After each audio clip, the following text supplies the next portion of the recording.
The Nike Air Zoom Pegasus 38 versus the Nike Air Zoom Pegasus 37.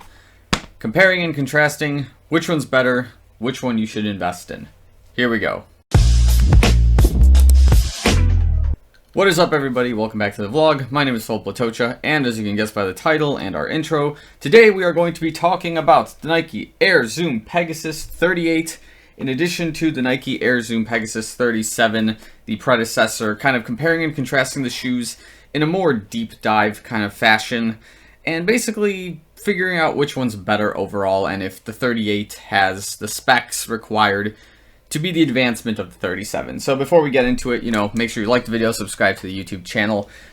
Everything's going well with the channel so far, and I just do want to keep rolling to get that 900 subscriber mark at the time of this video. So, of course, if you're already subscribed and you already like the videos and you're constantly watching, thanks, guys. Love the support. Love you guys. Without further ado, let's get into it. So first things first, I'm going to leave the specs right here, and what you'll probably notice right away is that the weights are just slightly different between both shoes, but the stack heights of the shoes are just about exactly the same. And that makes sense to me because using a 28mm heel and an 18mm forefoot with this 10mm stack height overall seems to be the right play for this shoe in particular. And overall, it's been working well, I think, in both models, and especially with the outsole Air Zoom Pocket technology. I think Nike is ultimately going in the right direction with this shoe. They just needed to make some small adjustments and improvements to maintain the consistency of the shoe overall. So I won't go too far crazy like that, but let's just talk about some of the similarities first, and we'll discuss differences. So again, as I mentioned, the stack heights are similar, the weights are very similar, and this is because, again, both shoes are using React foam technology within the midsoles and outsoles ultimately, and you will see that the bottoms, the outsoles, I guess if you want to call them that, are also both almost exactly the same with some minor design details that are slightly different. Maybe just the way the rubber's laid out, maybe it's just kind of, again, based on the different colors that are being used. That's really the major difference between it, but I think the ride simulation, at least the intent of it, is still about the same. Here's one little difference that I'm just going to be following for a little while, especially in the case of the Pegasus 38, is that just at eyesight, it looks like the rubber is a lot thicker in this outsole than it was in the previous model. And again, I'm not 100% confirmed on that. It could be just a case of, this being a brand new shoe and it just looks like there's so much more rubber to work with versus something like, of course, my trusty old Pegasus 37s from last year that got shredded all the way to the React bone foam or whatever you want to call it. And then we have like this model, which is like just a little under 100 miles and it's already pretty beaten up. So again, I'll keep exploring, and if this shoe gets 100 miles and it begins looking like that, I think we're going to have an answer pretty much. Like, my stride hasn't changed too much since the Pegasus 37 kind of got rolled out. Other similarities, of course, that seems to be the big portions that are similar. I guess we can discuss now a little bit more of the major differences, whether they're improvements or downgrades depending on who you are. But ultimately, I think the consensus is that there's upgrades that are different between both shoes. Of course, that major upgrade is within the uppers of the shoes. As you can see in the Pegasus 37, it has this thicker mesh kind of coat on the shoe, but it's got like a little bit more plush, a little bit more layering to it, which in a way will keep your feet warm while you're running, but at the same time really does kind of constrict your toe box. But it also makes for a bad time if you're sweating in your shoes and basically you can't really like get the moisture out of your feet. It will build up in this particular shoe because it just doesn't breathe nearly as well as some of the other textile mesh Flyknit uppers that you'll see on the market. Also, one of the major differences, as you'll see, is more or less in the shoelace pattern, and one of the biggest differences between both shoes, as you will see right here, is going to be the tongue that is running anterior on the Pegasus 37.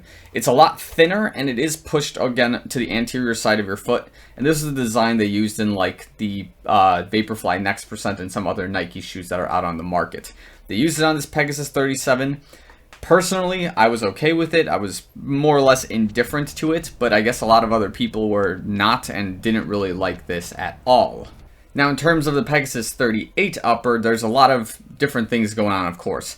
It's using the textile mesh as the previous shoe was, but it's a lot thinner and it's a lot more flexible, especially in this midfoot area. And this is where the consensus seems to be that because the material is a little bit thinner, it's a little more flexible, and you get a little bit more of a toe spread in the shoe ultimately, which basically helps from, constricting your toes in the toe box area of this shoe. I guess this was a complaint. I didn't really notice it. I didn't really care about it too much, but I guess it was something that they've been pretty much resolving pretty well based on the design and based on what people were saying.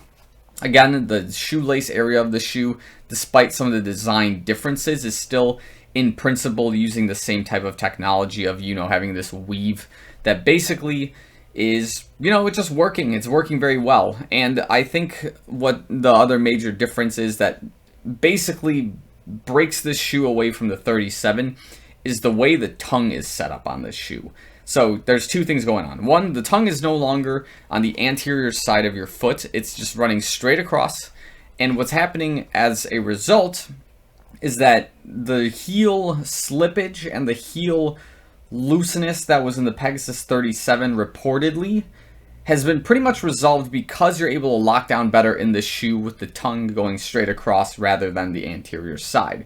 So again, for some reason, this is something I didn't really notice in the Pegasus 37, but if this is resolving a lot of issues for a lot of people, that's awesome. But now when I'm running in the Pegasus 38 and I think about it, I'm like, yeah, the shoe is definitely a lot more snug. It's a lot tighter fit, and I'm obviously getting a lot more reaction out of the foot and more response when I'm locked down better in this shoe. So that overall is definitely a huge perk with the way they revamped some of this upper technology. And that seems to be really the major difference between both shoes, is exactly this.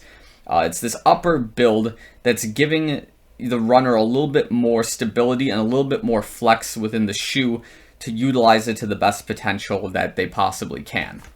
So again, that's really the major difference with the shoes. I'm not really going to go over like decorations and little design differences.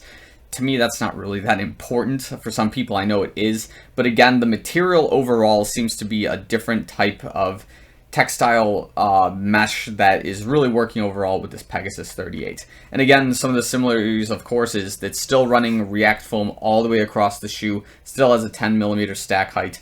It's still using a very responsive, a very stable foam that's not the world's fastest foam, but it's a very stable and it's very trustworthy on your everyday type of runs as a daily trainer. So, that being said, those are some of the major differences between the shoes as I see them right now. Again, as I put like 50 to 100 plus miles in this shoe, I'll give a better assessment as we get to that point. Would I use this shoe in my daily rotation? It depends. As like an everyday, more recovery type of shoe, it could definitely fit that spot right now. But I'm not doing a lot of recovery runs right now. Just a lot of my work is like speed work. It's a lot of everyday tempo kind of stuff that like the Pegasus Turbo 2 is still being utilized for. Something that like my Zoom X Invincible can kind of get thrown into the mix for. And then if I'm feeling bold, like a Vaporfly kind of goes in there. This would be definitely on the slower side of my training shoe rotation. So yeah, it would still find its spot there, but it would definitely be on a slower day, obviously. So I think I'm going to leave this here. If you guys have any other comparison thoughts between the shoes that you would like me to address, by all means, address it in the comments below. I will be happy to answer it, give my further assessments as I start putting in more miles in the shoe, and I come back to comparing both shoes once more after the 100-mile mark, just to see which shoe is just feeling better after a longer amount of distance. So I think I'm going to leave this right here. Thanks for watching this video, guys. I'll see you guys real soon.